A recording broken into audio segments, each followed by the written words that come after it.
Assalamu alaikum students, and today is your lecture number 21, and we were talking about redox potential in the last lecture. So moving on next, बेटा जो reduction potential थे, standard जो potentials थे वो हमने discuss कर लिए कि हम किस तरह से किसी भी एलिमेंट का जो स्टैंडर्ड पोटेंशियल है वो निकाल सकते हैं। ठीक है, कैसे निकाल सकते हैं? आप स्टैंडर्ड हाइड्रोजन इलेक्ट्रोड के सेल के साथ, हाफ सेल के साथ, जिसका भी आपने जिस एलिमेंट का फाइंड करना है उसका हाफ सेल लिंक करें। ठीक है, और आपके पास जो पोटेंशियल आ जाएगा कि आपका जो एलिमेंट है उसका कितना रिडक्शन पोटेंशियल है। ठीक है, तो अगर ये तो था बेटा स्टैंडर्ड टेम्परेचर और प्रेशर पे, ठीक है, एसटीपी पे। लेट सपोज़ हम फाइंड करना चाहते हैं किसी और टेम्परेचर पे, यानी कि नॉर्मल टेम्परेचर ना हो, रूम टेम्परेचर ना हो, कोई और टेम्परेचर हो, या फिर कोई हम और कंडीशंस चेंज करके। तो जब आप टेम्परेचर चेंज करेंगे तो फिर बेटा जो भी एलिमेंट है उसका पोटेंशियल भी चेंज हो जाएगा, उसका रिडक्शन पोटेंशियल या जो स्टैंडर्ड पोटेंशियल है उसका वो क्या हो जाएगा, चेंज हो जाएगा। ठीक है, सो यही है कि आपके पास टॉपिक के effect of concentration and temperature on electrode potential, कि अगर हम कंसंट्रेशन चेंज कर रहे हैं एलिमेंट की और उसके सोल्यूशन की, और अगर हम टेम्परेचर चेंज कर रहे हैं तो इलेक्ट्रोड पोटेंशियल्स पर क्या फ़र्क पड़ेगा। तो बेटा ये जो आपके पास इनका इफ़ेक्ट है ये सबसे पहले जो है स्टडी किया था वॉल्टर नर्स्ट ने, ठीक है, 1889 में। और नर्स्ट ने जो है एक इक्वेशन ड्राइव की थी इससे, और वो इक्वेशन नर्स्ट इक्वेशन के नाम से जानी जाती है। ठीक है, ये आपके पास यहाँ पे इन्होंने मेंशन भी की हुई है कि नर्स्ट इक्वेशन। ठीक है, अब जो नर्स्ट इक्वेशन है बेटा इसमें आप ये आपके पास ये इक्वेशन दी हुई है, पहले इसको देख लें। इक्वेशन क्या है जी? E is equal to E0 minus RT/NF log natural Q।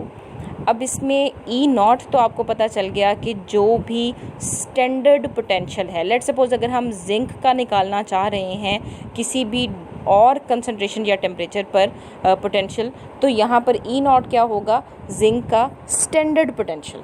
ठीक है, जो हमने स्टैंडर्ड कंडीशंस पर निकाला था। आगे देख लें, आगे आपके पास R है। R बेटा जो है वो जनरल गैस कांस्टेंट होता है, ये इसकी वैल्यू यहाँ पे दी हुई है 8.31 जूल पर केल्विन पर मोल। ठीक है, नेक्स्ट टेम्परेचर है। टेम्परेचर जो भी जिस भी टेम्परेचर पर आप फाइंड करना चाह रहे हैं, ठीक है, ज़रूरी नहीं वो 25 डिग्री हो सकता है हम 10 डिग्री पर स्टडी करना चाह रहे हों, या फिर 20 डिग्री पर करना चाह रहे हों, या 100 डिग्री पर करना चाह रहे हों, तो हम यहाँ पर टेम्परेचर जिस भी टेम्परेचर पर हम स्टडी करना चाह रहे हैं उसे केल्विन में ले लेते हैं। ठीक है, ये इन्होंने जनरली आपको वैसे बताने के लिए 298 केल्विन यानी कि 25 डिग्री सेल्सियस पे जो है वो लिया हुआ है। ठीक है, अच्छा, उसके बाद है जी एफ़ आपके पास क्या है जी? एफ़ बेटा फैराडेज कांस्टेंट होता है, आपने फिजिक्स में भी पढ़ा होगा शायद। फैराडेज कांस्टेंट क्या होता है? उसकी वैल्यू ये दी हुई है 96,845 कूलम पर मोल। ठीक है, ये फैराडे कांस्टेंट है। फैराडे कांस्टेंट चार्ज का कांस्टेंट होता है, चार्ज के लिए यूज़ होता है। ठीक है, अच्छा, उसके बाद स्मॉल n दिया हुआ है। स्मॉल n, वैसे तो स्मॉल n आपको पता है नंबर ऑफ़ मोल्स के लिए होता है बेटा, यहाँ पर number of moles of electron है। ठीक है, नंबर ऑफ़ इलेक्ट्रॉन्स हैं। ठीक है, स्मॉल n का यहाँ पर मतलब होगा कितने इलेक्ट्रॉन ट्रांसफ़र हुए हैं एक रिएक्शन में। ठीक है, हो सकता है कि जैसे अगर मैं कहूँ कि Zn पॉजिटिव है तो Zn पॉजिटिव सिर्फ एक इलेक्ट्रॉन ले सकता है, तो वहाँ पर एक इलेक्ट्रॉन ट्रांसफ़र होगा, n इज़ इक्वल टू 1 होगा। अगर Zn 2 पॉजिटिव है तो फिर 2 पॉजिटिव आपको पता है 2 इलेक्ट्रॉन ले सकता है। ठीक है, तो यहाँ पर 2 इलेक्ट्रॉन ट्रांसफ़र होंगे तो वहाँ पर n की वैल्यू क्या हो जाएगी? 2 होगी। सो तो अब आपको समझ आ गई कि n भी यहाँ पर क्या है? Number of electrons transferred in a reaction. चलें, ये चीज़ें हो गई। उसके बाद एक और चीज़ है जी Q। ठीक है बेटा, जो ये कैपिटल Q लिखा हुआ है this is mass action expression. ठीक है, Q is the mass action expression for the reaction. अब मैस एक्शन क्या होता है? मैस एक्शन होता है बेटा concentration of product over concentration of reactant in the required reaction. ठीक है, जो भी रिएक्शन है वो ऑक्सीडेशन का रिएक्शन भी हो सकता है, रिडक्शन का रिएक्शन भी हो सकता है, लेकिन उस रिएक्शन में प्रोडक्ट की कंसंट्रेशन ओवर रिएक्टेंट की कंसंट्रेशन, अभी हम मज़ीद आगे जब इसको देखेंगे तो आपको समझ आ जाएगी कि ये क्या है। अच्छा, और लास्ट जो इस इक्वेशन में बात है दैट इज़ लॉग नेचुरल। ठीक है बेटा, लॉग नेचुरल के बजाय जब हम सॉल्व करते हैं या मैथमेटिकली जब इसको सॉल्व करते हैं तो तब हम इस नेचुरल लॉग को जो है कॉमन लॉग में कन्वर्ट कर लेते होते हैं। ये आप पहले भी पढ़ते आ रहे हैं, एफएससी में भी आपने बहुत दफ़ा नेचुरल लॉग को कॉमन लॉग में कन्वर्ट किया होगा। बेटा, जब भी नेचुरल लॉग को कॉमन लॉग में कन्वर्ट करते हैं तो 2.303 से मल्टीप्लाई करते हैं, ठीक है। तो सॉरी मैं यहाँ दोबारा लिख देती हूँ, आप लिख लीजिएगा अपनी बुक में, नेचुरल लॉग जो है बेटा ये इक्वल होता है 2.303 लॉग के, ठीक है।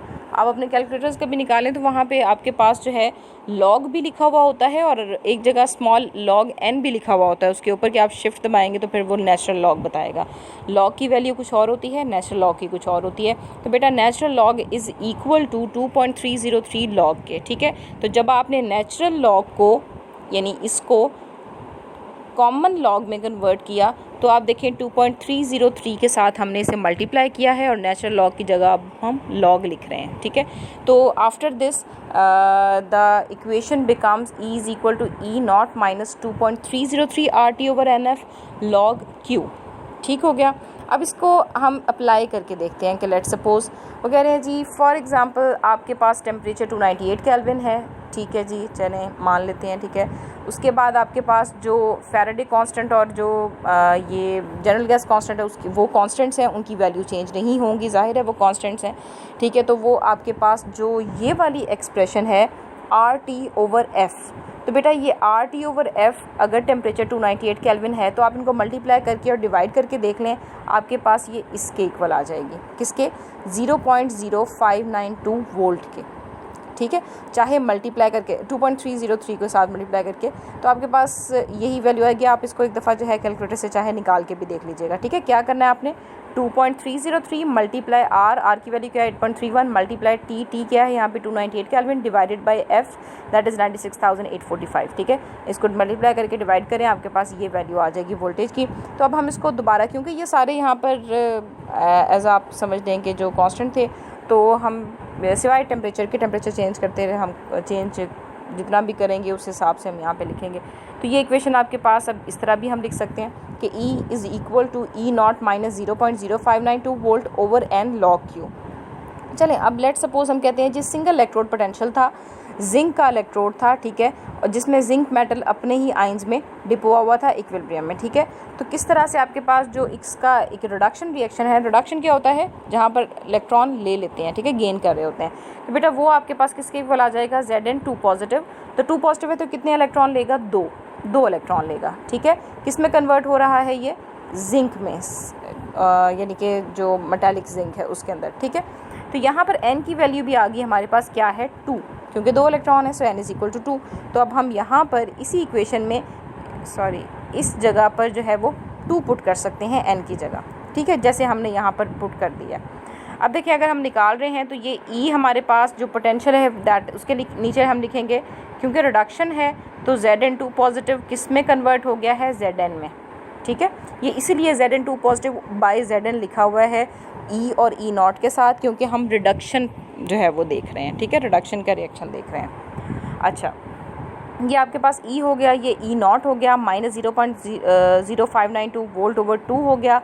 अब लॉग देखें, लॉग के आगे क्या था, Q मैंने क्या कहा था आपको, concentration of product over concentration of reactant. बेटा इस रिएक्शन में प्रोडक्ट क्या है, जिंक, और रिएक्टेंट क्या है, जिंक आयन, ठीक है।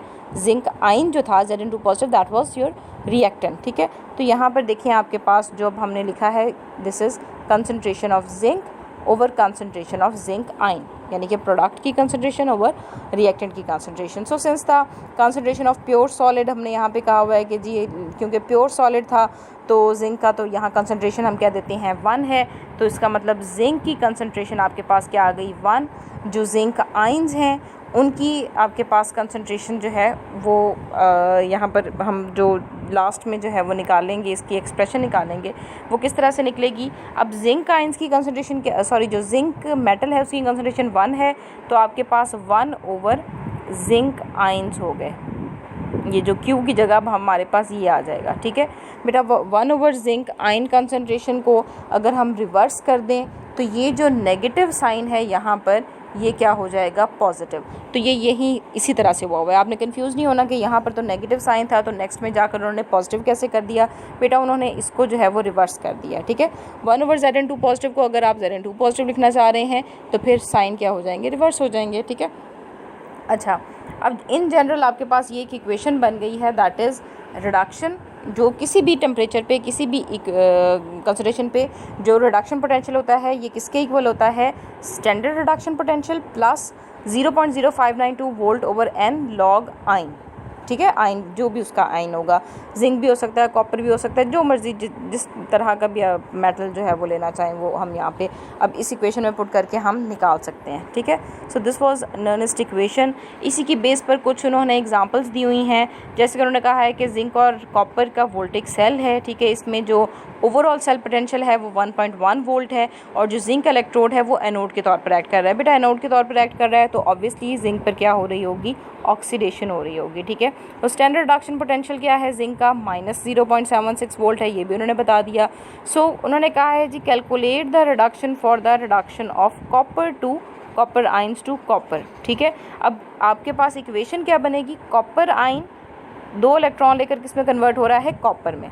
ठीक है, ये आपके पास फॉर्मूला है, E cell is equal to E reduction minus E of cathode minus E reduction of anode. ठीक है, यहाँ पे इस सेल की वैल्यू पुट करें। ठीक है, रिडक्शन हमने निकालनी है और इसकी कितनी है, -0.76, आपके पास 0.34 वोल्ट आ गई। ठीक है, this is the reduction potential for copper. इसी तरह नेक्स्ट उन्होंने जिंक की दी हुई है। ठीक है, जिंक और जिंक के आइंस की आई थिंक कॉपर के साथ ही दी हुई है शायद। ठीक है, और फिर उन्होंने आपसे पूछा हुआ है नेक्स्ट एग्जांपल में टिन की। ठीक है, ये स्टेनस जो है SN, दिस इज़ टिन। तो उन्होंने फिर आपसे नेक्स्ट जो है वो टिन की जो है वो पूछी हुई है कि इस टेम्परेचर या इस कंसंट्रेशन के साथ टिन का जो है वो पोटेंशियल क्या होगा। तो ये आप इस तरह से फाइंड कर सकते हैं। ठीक है, ये वाली जो एग्जांपल है ना बेटा, ये वाली, ठीक है, ये आपके पास वही पिछला वाला रिएक्शन जो फार्मूला था ई सेल वाला उससे सॉल्व हो जाती है, जबकि ये दोनों जो हैं और 4.7 और 4.6 ये नर्निस्ट इक्वेशन को अप्लाई करने से होंगी। ठीक है, उसके बाद बेटा EMF सीरीज़ और इलेक्ट्रोकेमिकल सीरीज़ है। ठीक है, मैंने बताया था EMF सीरीज़ या इलेक्ट्रोकेमिकल सीरीज़ आपके पास क्या है कि जब हम हाइड्रोजन को हमने 0 जो है वो यानी स्टैंडर्ड हाइड्रोजन इलेक्ट्रोड को हमने 0.00 वोल्ट जो है वो ऑर्बिट्रेरीली असाइन कर दी है। ठीक है, एक वैल्यू, तो अब हम एक लिस्ट अरेंज कर सकते हैं एलिमेंट्स की on the basis of their increasing reduction potential. ठीक है, तो ये यही है a list of elements that is arranged, किस तरह से अरेंज की गई है, in the increasing order of their standard electrode potential. Standard electrode potential reduction वाला होता है, इसलिए यहाँ रिडक्शन लिखा हुआ है कि standard electrode reduction potential on hydrogen scale. तो ये आपके पास जो है वो इलेक्ट्रोकेमिकल सीरीज़ है। इलेक्ट्रोकेमिकल सीरीज़ में सबसे पहले आप हाइड्रोजन देखें, this is here it is hydrogen, देखें क्या है जी 0.00 वोल्ट। ठीक है, अब देखें हाइड्रोजन को हम बेस बना के, दिस इज़ स्टैंडर्ड, ठीक है, इसको बेस बना के हम बताते हैं कि बेटा अगर तो वो वाले एलिमेंट्स जिनमें इलेक्ट्रॉन एक्सेप्ट करने की एबिलिटी ज़्यादा है उनका रिडक्शन पोटेंशियल क्या होगा, 0 से ज़्यादा होगा। ठीक है, तो 0 से ज़्यादा है तो ये देखें डाउनवर्ड आप जाते जाएं। ठीक है, तो यहाँ पे आपके पास जो रिडक्शन पोटेंशियल है दैट इज़ इंक्रीजिंग। इसका मतलब जो ऊपर वाले आपके पास जो एलिमेंट्स हैं उनकी निस्बत नीचे वाले जो एलिमेंट्स हैं they are good in reduction, they accept electron readily. ठीक है, वो आसानी से इलेक्ट्रॉन को एक्सेप्ट कर लेते हैं। जबकि इसके रिवर्सली स्पीकिंग अगर आप इसके अपोजिट साइड पे जाएं, यानी कि अगर 0 से भी कम है रिडक्शन पोटेंशियल, 0 से कम क्या होगा, माइनस। ठीक है, -0.1 -0.2 वगैरह वगैरह। ठीक है, ये जैसे आपके पास है, तो जितना माइनस में रिडक्शन पोटेंशियल होगा इसका मतलब इलेक्ट्रॉन एक्सेप्ट करने की एबिलिटी उतनी ही कम है और इलेक्ट्रॉन जो डोनेट करने की एबिलिटी या इलेक्ट्रॉन लूज़ करने की एबिलिटी उतनी ही ज़्यादा है। ठीक है, तो अब मैं अगर यहाँ से आपको 2-3 बातें बता दूँ तो आपको याद रहें या आप चाहे लिख भी लीजिएगा यहाँ पे। तो बेटा इसका एक मतलब तो ये है कि डाउन द ग्रुप जो आपके पास हैं ये क्या हैं, ये आपके पास जो है वो एलिमेंट्स हैं जो जिनका रिडक्शन पोटेंशियल ज़्यादा है और ऊपर जो हैं उनका रिडक्शन पोटेंशियल कम है और ऑक्सीडेशन पोटेंशियल उतना ही ज़्यादा है। ठीक है, जैसे लिथियम है तो बेटा लिथियम का रिडक्शन पोटेंशियल -3.04 है, लेकिन ऑक्सीडेशन पोटेंशियल क्या होगा, 3.04 यानी +3.04। इसी तरह फ्लोरीन है, फ्लोरीन आपको पता है आसानी से इलेक्ट्रॉन एक्सेप्ट कर लेता है। ठीक है, तो उसका रिडक्शन पोटेंशियल 2.87 है, जबकि अगर उसका ऑक्सीडेशन पोटेंशियल आप देखेंगे यानी कि अगर आप फ्लोरीन में से इलेक्ट्रॉन निकालना चाहेंगे तो वो -2.87 है। फ्लोरीन आसानी से इलेक्ट्रॉन नहीं निकालता। ठीक है, चलें, ये हो गया। उसके बाद एक और चीज़ जो मैं बता दूं आपको कि हाइड्रोजन, ये आपके पास जो है हमारा स्टैंडर्ड है ना हाइड्रोजन, ठीक है। अच्छा, अब डाउन द ग्रुप अगर आप जाएंगे तो ऑक्सीडाइजिंग एजेंट्स की स्ट्रेंथ जो है वो क्या हो रही है, इंक्रीज़ हो रही है। क्योंकि बेटा ऑक्सीडाइजिंग एजेंट क्या है, जो किसी दूसरी चीज़ को ऑक्सीडाइज कर देते हैं और ख़ुद रिड्यूस हो जाते हैं। तो डाउन द ग्रुप आपके पास स्ट्रॉन्ग ऑक्सीडाइजिंग एजेंट्स हैं, ठीक है। यानी कि ये वाला ऑक्सीडाइजिंग एजेंट इससे ज़्यादा स्ट्रॉन्ग होगा, ये वाला इससे ज़्यादा स्ट्रॉन्ग होगा, ठीक है, एंड सो ऑन। अच्छा, दूसरी बात आपके पास जो अगर आप हाइड्रोजन से ऊपर जाएं तो फिर आपके पास रिड्यूसिंग एजेंट्स की स्ट्रेंथ जो है वो ज़्यादा हो रही है। ओके, तो रिड्यूसिंग एजेंट की स्ट्रेंथ कैसे ज़्यादा हो रही है कि रिड्यूसिंग एजेंट क्या है, जो किसी दूसरी चीज़ को रिड्यूस कर देते हैं और इटसेल्फ ऑक्सीडाइज हो जाते हैं। तो आपके पास जो हाइड्रोजन से जो ऊपर वाले एलिमेंट्स हैं वो आसानी से ऑक्सीडाइज हो जाते हैं, रिडक्शन उनकी मुश्किल है, ठीक है। अच्छा, दूसरी बात इसके अलावा जो आपके जहन में होनी चाहिए एक ये है कि देखिए बेटा, जो मेटल्स हैं उनकी एबिलिटी क्या है, इलेक्ट्रॉन को लूज़ करना, और नॉन मेटल्स की एबिलिटी क्या होती है, इलेक्ट्रॉन को एक्सेप्ट करना, ठीक है। इसका मतलब जो इलेक्ट्रोकेमिकल सीरीज़ में ऊपर वाले एलिमेंट्स हैं वो क्या हैं जी, वो ज़्यादा अच्छे मेटल्स हैं, और जो नीचे वाले एलिमेंट्स हैं वो ज़्यादा अच्छे नॉन मेटल्स हैं, ठीक है। ये 2-3 बातें आपके जहन में होनी चाहिए, आपको पता होनी चाहिए, ठीक है। और चलें, इसके अलावा एक और बात भी यहाँ पे कर लेते हैं ताकि आपको जब नेक्स्ट मैं एप्लीकेशंस पढ़ाऊँगी तो आपको आसानी रहेगी। बेटा एनोड पर हमेशा क्या होती है, ऑक्सीडेशन, ठीक है। तो जो भी ऊपर हैं आपके पास एलिमेंट्स वो ज़्यादा अच्छे एनोड साबित होंगे बिकॉज उनका ऑक्सीडेशन पोटेंशियल पॉजिटिव है, ठीक है। और जो रिडक्शन है, कैथोड है, उसके ऊपर क्योंकि रिडक्शन होती है तो रिडक्शन पोटेंशियल किनका ज़्यादा है, नीचे वालों का, ठीक है। तो फिर जो नीचे हैं आपके पास एलिमेंट्स वो रिडक्शन आसानी से देते हैं, दैट इज़ वाई वो ज़्यादा अच्छे कैथोड होते हैं। यानी कि अगर मैं आपसे ये कहूँ कि बेटा एक आपके पास जो है वो जिंक है और दूसरा आपके पास कैडमियम है, तो इनमें से कौन सा एनोड होगा और कौन सा कैथोड होगा, तो जाहिर है जिंक क्योंकि ऊपर है इसलिए वो एज एन एनोड एक्ट करेगा और जो नीचे है वो एज अ कैथोड एक्ट करेगा। सो इसके अलावा ये जो ये स्टैंडर्ड इनकी वैल्यूज़ हैं जो कि international union of pure and applied chemistry ने जो है वो दी हुई हैं हाफ सेल पोटेंशियल्स की। और ये सारी की सारी जो सीरीज़ है बेटा पिछली, ये सारी की सारी रिडक्शन पोटेंशियल के ऊपर है। अगर आप ऑक्सीडेशन पोटेंशियल जो है वो देखना चाहते हैं तो इनके बिल्कुल रिवर्स हो जाएगा। ये आप देख रहे हैं ना, ये जितने भी रिएक्शन दिए गए हैं इनमें इलेक्ट्रॉन ऐड हो रहे हैं, ठीक है। और एडिशन ऑफ इलेक्ट्रॉन क्या होती है जी, रिडक्शन, ठीक है। तो ये सारे रिडक्शन पोटेंशियल है। अगर आप ऑक्सीडेशन देखना चाहते हैं तो फिर बिल्कुल इसके रिवर्स होगा। ये जो रिवर्स रिएक्शन है ना, इस तरफ को जो जा रहे हैं वो क्या है, वो ऑक्सीडेशन के जो है वो रिएक्शंस है, इस तरफ वाले, ठीक है, यूँ। तो यही बात उन्होंने यहाँ पे की हुई है कि अगर आप ऑक्सीडेशन रिएक्शन देखना चाहें तो वो हम इस तरह से लिखेंगे और उनकी वैल्यूज़ इसके बिल्कुल ओपोजिट साइन के साथ हो जाएंगी, ठीक है। और वो उसको हम कहेंगे स्टैंडर्ड ऑक्सीडेशन पोटेंशियल, ठीक है। तो इसके अलावा but values of reduction potential are not multiplied by any coefficient, moreover any reaction equation में भी suitably multiplied on both sides in. हाँ जी, ये भी हो सकता है कि आपके पास जो है अगर हमें ज़रूरत पड़े तो हम दोनों साइड्स पर किसी कोएफिशिएंट के साथ मल्टीप्लाई भी कर सकते हैं अगर इलेक्ट्रॉन जो है वो बैलेंस ना हो रहे हों, तो वो डिपेंडिंग अपॉन अगर आपको ज़रूरत है तो करते हैं, वरना नहीं होते।